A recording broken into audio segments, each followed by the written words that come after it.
Una niña con el pelo despeinado, una mirada curiosa y una pregunta incómoda cambió para siempre la historia del humor. Su creador, Kino, no quería ser famoso. Quería que la gente pensara. Con un simple dibujo, logró más que muchos discursos: poner al mundo frente a un espejo. Esta es la historia de cómo un humorista tímido enseñó sabiduría con risas. Joaquín Salvador Lavado Tejón nació en Mendoza, Argentina, en 1932. En su casa le decían Kino para diferenciarlo de su tío Joaquín, quien también era dibujante.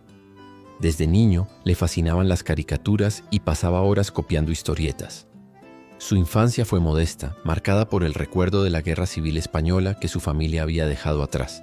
Mientras su padre soñaba con verlo convertirse en arquitecto, Kino solo soñaba con el lápiz y el papel.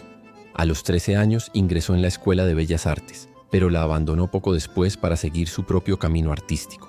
Él no quería pintar cuadros, quería contar verdades con dibujos. A los 18 años se mudó a Buenos Aires con una carpeta llena de sueños y bocetos. Fue una época difícil. Vivió en pensiones baratas, comiendo lo justo y necesario. Golpeó las puertas de todas las revistas que pudo y una tras otra recibió negativas.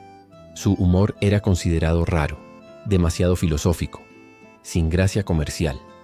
Durante años sobrevivió publicando viñetas sueltas en diarios pequeños. Pensó en dejarlo todo varias veces, pero algo lo mantenía en pie: la necesidad de decir cosas que nadie más decía. En los años 60, en plena efervescencia política y cultural, el mundo empezaba a cambiar, y Kino finalmente encontró su voz. En 1963, una empresa de electrodomésticos le encargó crear una tira cómica para promocionar sus productos. El proyecto fracasó y nunca se publicó, pero el personaje que había inventado para esa campaña sí prosperó: Mafalda. Era una niña curiosa, rebelde, que hacía las preguntas que los adultos evitaban responder. ¿Por qué hay guerras? ¿Por qué el mundo está tan mal? ¿Por qué los pobres no comen postre? Kino convirtió esas preguntas inocentes en un espejo social. Así, Mafalda nació de un fracaso publicitario. Pero ese fracaso se convirtió en una de las historietas más leídas del planeta. Publicada por primera vez en 1964 en la revista Primera Plana, Mafalda se convirtió en un fenómeno. A través de sus viñetas, Kino combinaba humor, crítica y una ternura inigualable. Mafalda amaba a los Beatles, odiaba la sopa y sobre todo se preocupaba por la paz mundial. Era simple, pero increíblemente profunda, y su público la entendió enseguida. Su pequeña pandilla de amigos, Manolito, Felipe, Susanita, representaba las distintas facetas de la sociedad, creando un universo donde cada lector podía encontrarse a sí mismo. En poco tiempo, Mafalda cruzó las fronteras de Argentina. Se tradujo a más de 30 idiomas y en países como Italia, Francia y Japón se convirtió en un símbolo de inteligencia y rebeldía. Kino fue aclamado como el filósofo que dibuja, pero él seguía siendo el mismo hombre tímido, reacio a los reflectores. Repetía una y otra vez: yo solo quería hacer pensar, no ser famoso. En Latinoamérica, durante épocas de dictaduras y crisis, las viñetas de Mafalda circulaban como mensajes de resistencia y esperanza. El humor de Kino no hería, iluminaba. No se reía del poder, sino que lo cuestionaba. Mientras el mundo se agitaba, él dibujaba la conciencia de los pueblos. Sin embargo, en 1973, en la cima de su éxito, Kino tomó una decisión que sorprendió a todos. Dejó de dibujar a Mafalda. Sentía que se estaba repitiendo, que las preguntas de la niña ya estaban hechas y no quería que se convirtiera en una fórmula vacía. Muchos fans lamentaron su decisión, pero Kino no dejó de dibujar. Siguió publicando viñetas más adultas, sin personajes fijos, en las que exploró con más profundidad la condición humana. Su humor se volvió más irónico, más silencioso, pero también más afilado y universal.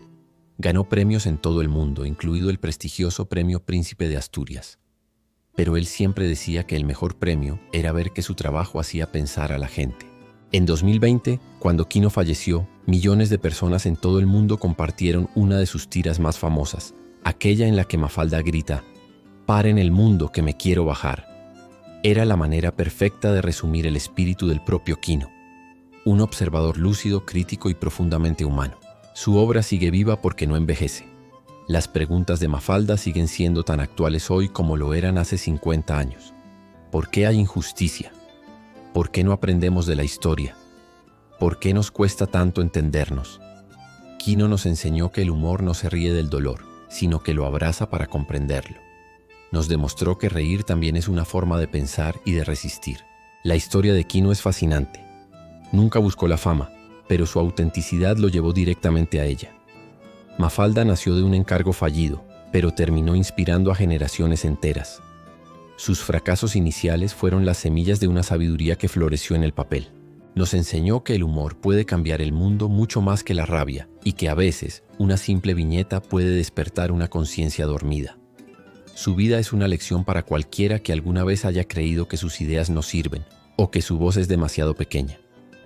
Porque como nos demostró, incluso lo que nace de un error puede volverse inmortal. Si esta historia te hizo pensar, deja tu like y suscríbete. En este canal celebramos los fracasos que cambiaron el mundo, y Kino nos recuerda que reír también es resistir, porque el humor no solo alivia, también enseña. Gracias por ver. Y recuerda, el fracaso puede ser el comienzo del genio. Nos vemos en el próximo vídeo.